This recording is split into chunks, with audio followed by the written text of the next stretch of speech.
L'invité café.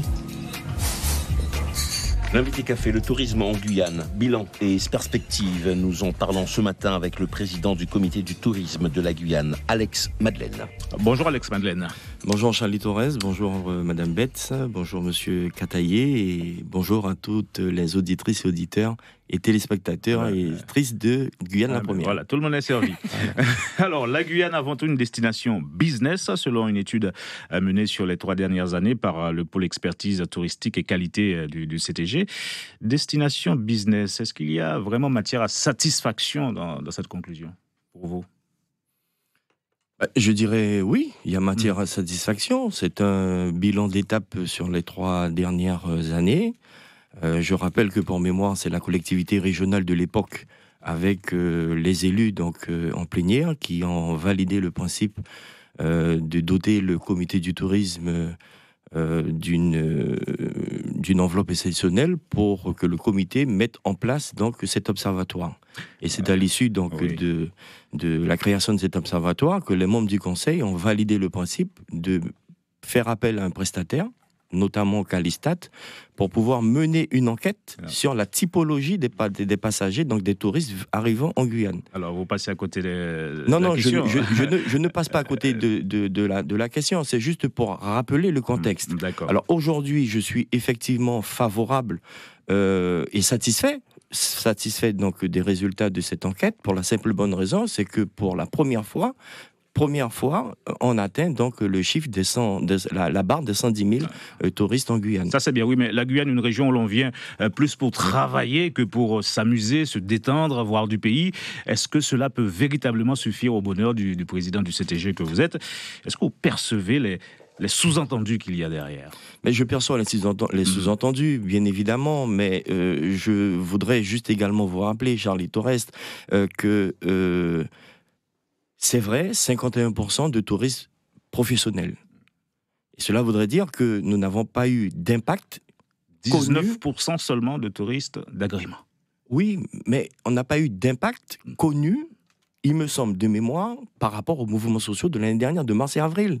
Cela voudrait dire que l'un dans l'autre, la Guyane peut s'en réjouir.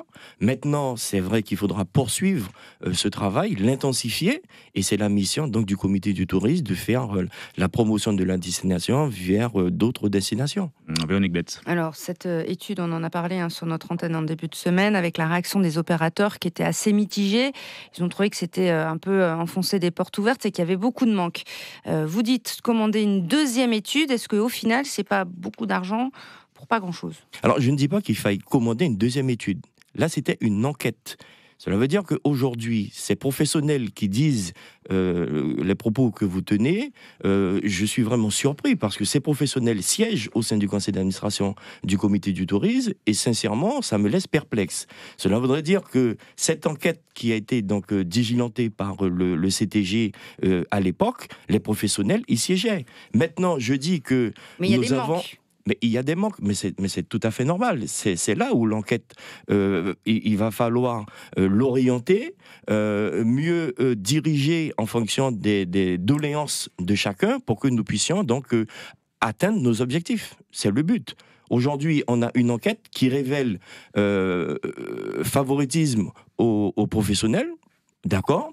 Maintenant, on va mutualiser les moyens pour pouvoir atteindre nos objectifs et faire devenir les affinitaires et également les familles. Ces professionnels-là, Alex Madeleine, ils voient beaucoup plus loin. En fait, ce qu'ils réclament, c'est un véritable projet touristique sur du très long terme. Est-ce que ce travail-là est aujourd'hui amorcé, effectué ou engagé ? Écoutez, la mission du comité nous donne effectivement droit de faire la promotion de la Guyane avec les professionnels.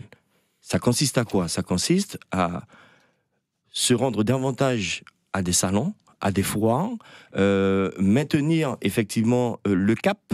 Là, par exemple, nous allons, pour le mois d'octobre, nous rendre en Guadeloupe.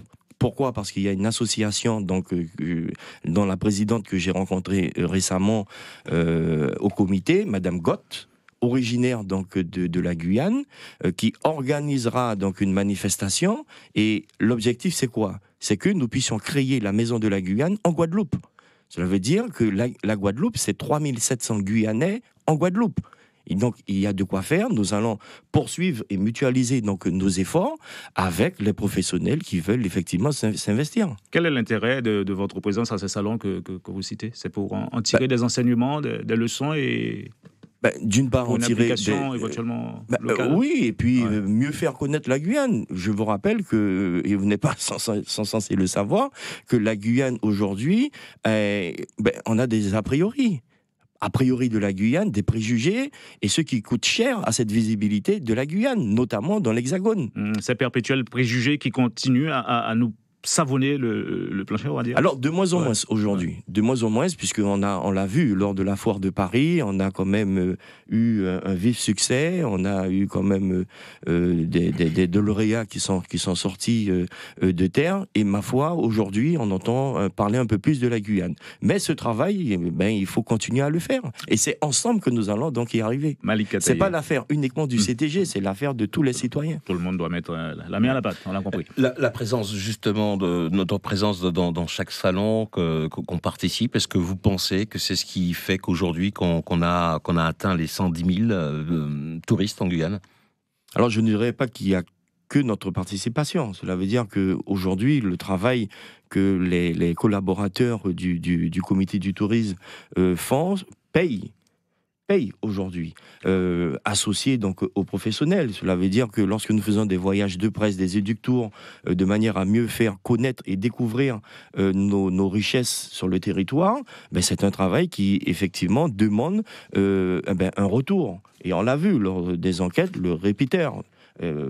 Grâce à ça, effectivement, ces professionnels qui viennent seuls et qui retournent, demain viennent avec leur famille pour pouvoir satisfaire, bien sûr, leur engouement de mieux connaître la Guyane.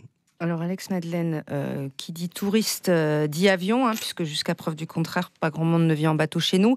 C'est un frein, et ça restera un frein. Le CTG est une émanation de la collectivité territoriale, qui certes a beaucoup râlé quand la Suriname Airways est partie, mais qui n'a pas pu faire grand-chose comme les autres autorités. On a des billets d'avion qui flambent. Pour aller aux Antilles, ça atteint 600 € aujourd'hui, ça a augmenté.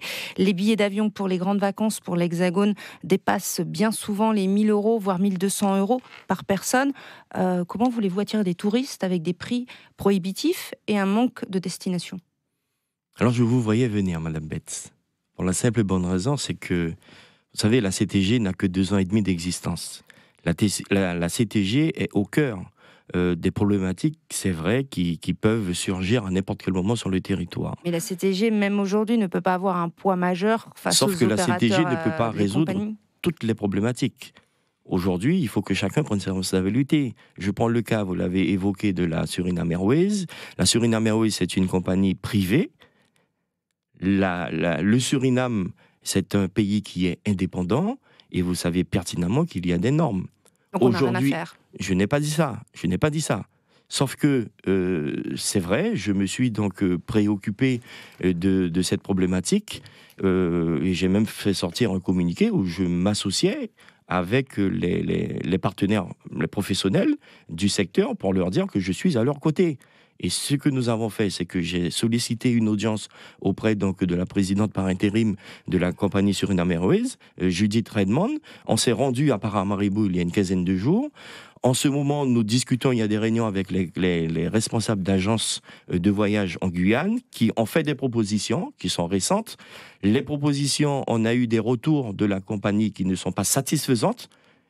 Pourquoi ? Parce que la compagnie Suriname Airways demande aujourd'hui 480 $ un Cayenne Paramaribo Cayenne, et également qui demande de bloquer 42 sièges.